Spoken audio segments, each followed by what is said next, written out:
마태복음 27장.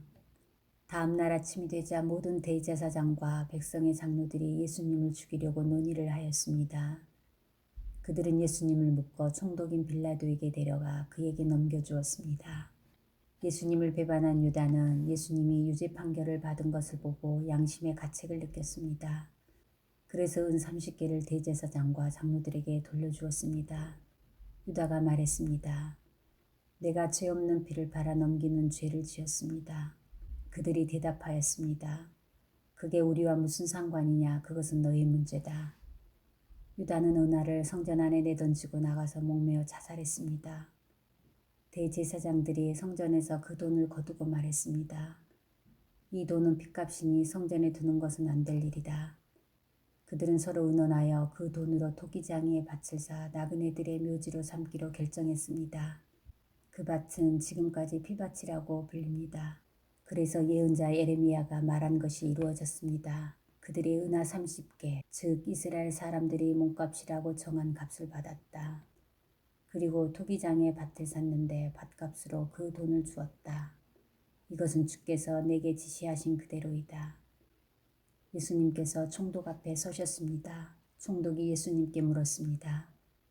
당신이 유대인의 왕이요? 예수님께서 내가 말하였다 라고 대답하셨습니다.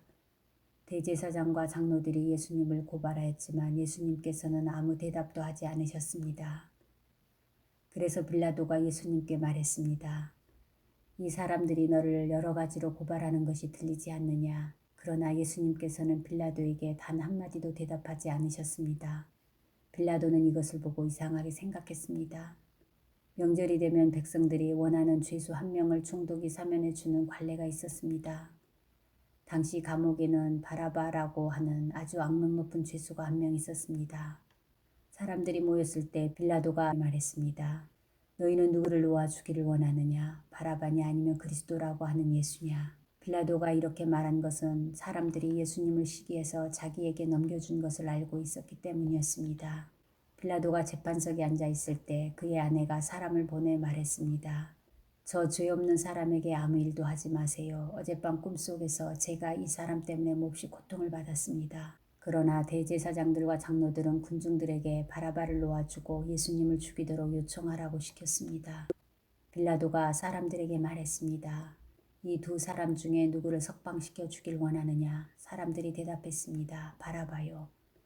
빌라도가 물었습니다. 그러면 그리스도라고 하는 예수는 어떻게 해야 하겠느냐? 그들이 모두 대답했습니다. 그를 십자가에 매달아 죽이시오. 빌라도가 물었습니다. 그 이유가 무엇이냐? 그가 무슨 악한 일을 했느냐? 그러자 사람들은 더 크게 소리쳤습니다. 그를 십자가에 매달아 죽이시오.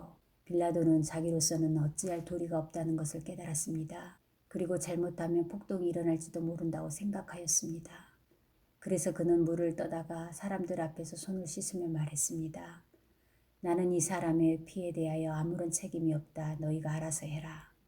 사람들이 한결같이 대답했습니다. 그의 피에 대한 책임은 우리와 우리 아이들이 지겠습니다. 결국 빌라도는 바라바를 풀어주었습니다. 그리고 예수님을 채찍으로 때리게 한 후 십자가에 매달도록 내어주었습니다. 총독의 군인들이 예수님을 총독의 관저로 끌고 들어갔습니다. 그러자 모든 부대원이 예수님 주위로 모였습니다.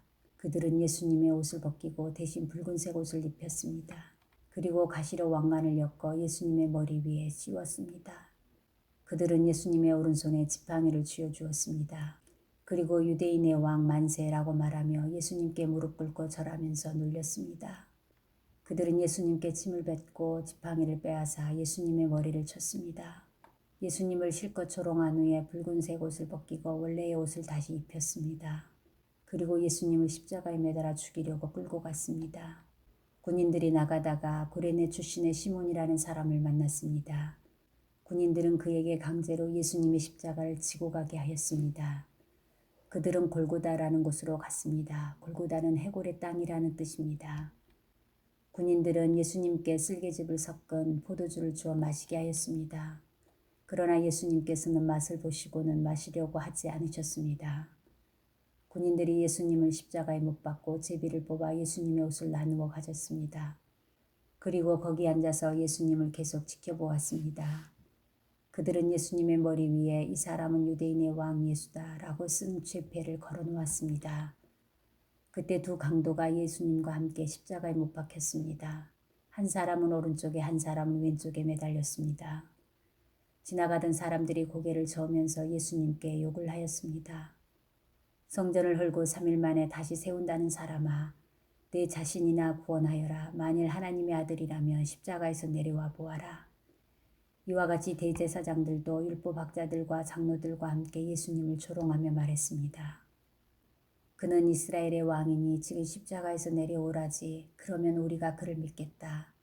그가 하나님을 믿는다는데 하나님께서 원하신다면 그를 당장 구원해 주시라고 그래라. 자신이 나는 하나님의 아들이라고 했으니까 말이다. 예수님과 함께 십자가에 못 박힌 강도들도 똑같은 욕을 예수님께 했습니다. 낮 12시부터 오후 3시까지 온 땅이 어둠에 덮였습니다. 오후 3시쯤에 예수님께서 엘리 엘리 라마 사박다니 하고 큰 소리로 외치셨습니다. 이 말은 나의 하나님 어찌하여 나를 버리셨습니까? 라는 뜻입니다. 거기서 있던 사람들이 이 말을 듣고 말했습니다. 이 사람이 엘리야를 부른다. 그러자 얼른 한 사람이 뛰어가서 해면을 가져다 신 포도주를 적셨습니다. 그리고 예수님께서 마시도록 지팡이에 매달아 주었습니다. 나머지 사람들이 말했습니다. 가만 놔두어라. 엘리야가 그를 구원하러 오나 보자. 다시 예수님께서 큰 소리로 외치셨습니다. 그리고 숨을 거두셨습니다. 그때 성전 휘장이 위에서부터 아래까지 두 조각으로 갈라졌습니다. 땅이 흔들리고 바위들이 쪼개졌으며 무덤이 열리고 잠자던 많은 성도들의 몸이 다시 살아났습니다. 예수님께서 부활하신 후 그들은 무덤에서 나와 거룩한 성으로 들어가서 많은 사람들에게 나타나 보였습니다. 예수님을 지키던 백부장과 병사들이 지진과 일어난 모든 일들을 보고 매우 놀라며 말했습니다.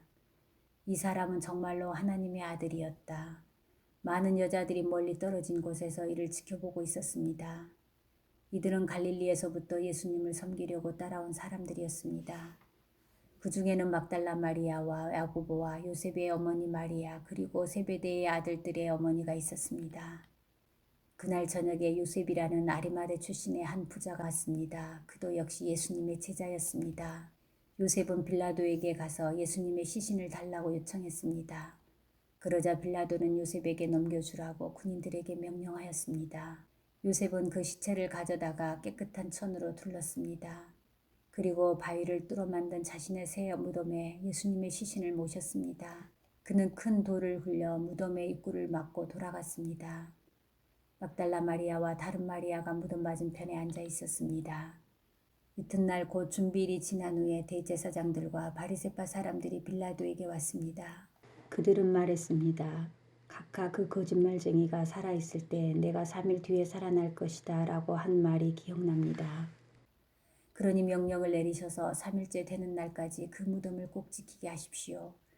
그의 제자들이 와서 시체를 훔쳐간 후 사람들에게 그가 다시 살아났다고 할 수도 있습니다. 그러면 이번 속임수는 처음 것보다 더 나쁜 결과를 가져올 것입니다. 빌라도가 말했습니다. 경비병들을 데리고 가서 당신들이 할 수 있는 대로 무덤을 지키시오. 그렇게 해서 그들은 무덤에 가서 돌을 봉인하고 경비병들을 시켜 입구를 지키게 하였습니다.